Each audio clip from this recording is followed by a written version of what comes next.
What's your favorite tomato to grow in the garden? Do you like beefsteaks? Do you have slicers? Do you like romas? Or do you have a favorite cherry tomato? In this video, we're going to talk about my favorite cherry tomatoes. Don't you just love adding cherry tomatoes to your salad? They're just that burst of flavor every time you have a bite of salad. In this video, I'm going to share 6 of my favorite type of cherry tomatoes to grow in the garden.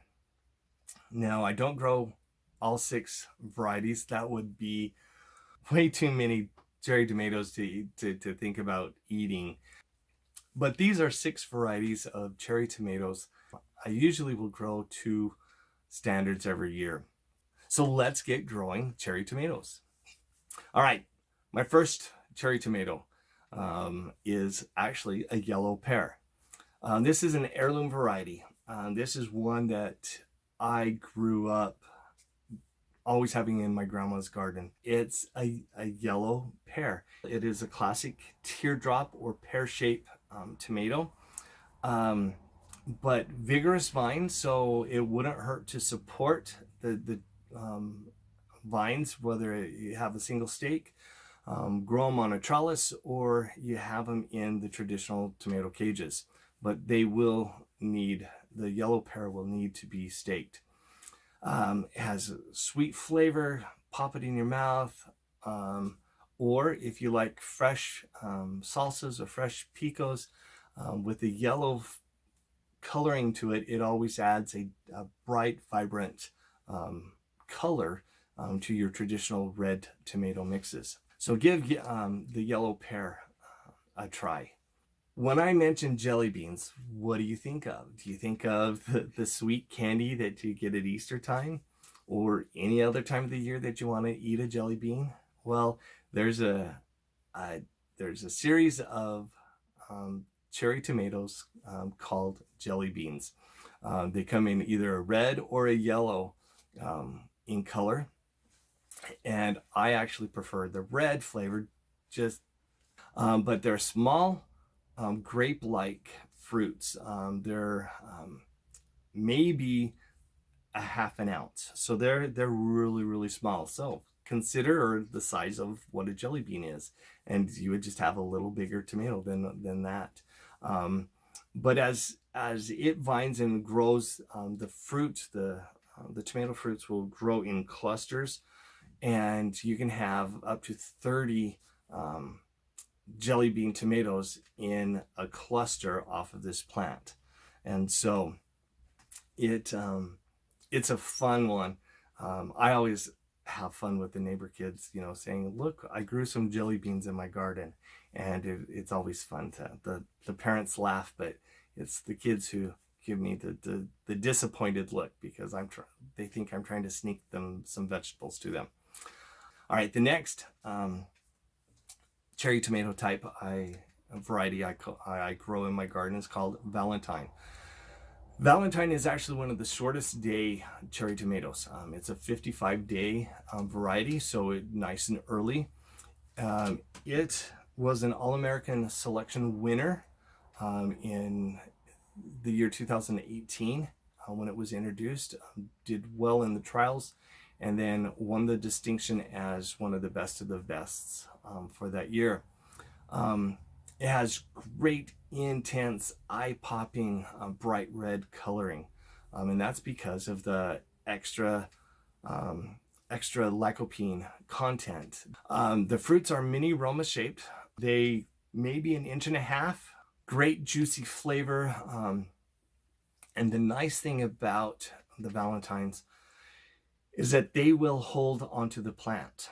A lot of cherry tomatoes will, once they reach a certain maturity size, they'll just drop, or you actually just walk up against a tomato plant, and if you have ripe cherry tomatoes, they'll just fall to the ground. The Valentine has a little sticking power. It likes to cling onto the vine, so you don't have to worry about the fruit drop with that one. And so the other thing is that they hold great. There's a great holding time for it. So once you've picked it, you don't have to eat it right then. They will store for several days, and whether on the counter or in the refrigerator. So Valentine has quickly become one of my favorite types of cherry tomatoes to plant in the garden. Now, another All-American Selection winner for a tomato is called Sugary. Sugary is a later day variety of cherry tomato. It's an 80-day, so it's a late season one. Sugary is, as the name suggests, it is one of the sweetest tomatoes out there. I always have to ask, one, do you expect tomatoes to taste sugary? Is there too much sugar content in a tomato? Well, you'll have to plant this one and find out if it holds true to its name. Its fruit is oval in shape, and about 2 ounces in size or in weight, and it has a very pointed tip at the bottom, as you can see in the picture. But with it being a late producing one, and semi-determinate, it will continue to set fruit all the way up until it freeze. Juliet is a 60-day indeterminate All-American Selection winner from 1999. Her fruit is one of the larger sizes of the grape type of cherry tomatoes. Her fruit's about 2 inches long, 2 inches in oval shape, and heavy for cherry tomatoes. Their fruit will average about 2 ounces in size. As the plant grows, Juliet produces 12 to 18 individual fruits on each tendril or vine of the plant, and so it's a great cluster that you can just go in and snip and take clusters into the house. Great to add to your salads. I like adding Juliet to pasta dishes. I do a lemon noodle. Adding Juliet into that, mixing as it's cooking, finishing it off, and then biting into that with that pasta is just a flavorful burst of wonderfulness in that pasta dish. The other nice thing about Juliet tomato is that it has a longer storage life than other cherry tomatoes. And so once it's picked, it can, it has a good storage, whether you keep them on the counter or you keep them in the fridge, but they won't shrivel as fast or start to desiccate in its texture. And it also has very good crack resistance. So even on the vine, if you leave it on the vine a little longer past the ripeness, you won't have cracking on the fruit. So Juliet would be a great addition if you're looking for a cherry tomato in your garden. My favorite cherry tomato is called Sun Sugar. This is there again, my all-time favorite cherry tomato but it's golden yellow.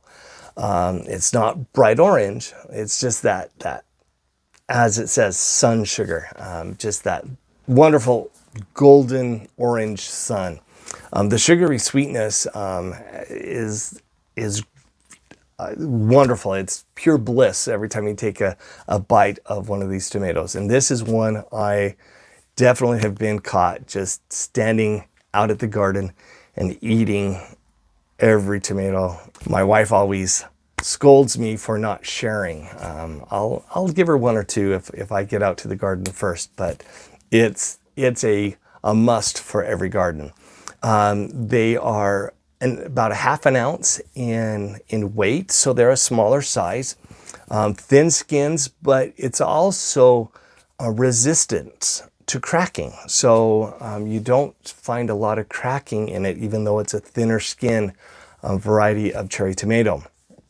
Heavy producer once it starts, and it's an earlier one, it's about 62 days, but it's a heavy producer, and once it starts producing, it will produce until it freezes. This is definitely one tomato that I make sure I protect if we ever have any freezing temperatures in the late fall or in early fall, if we get a surprise one, I always make sure I protect the sun sugar just so that we can have the fruit from this plant as long as we can.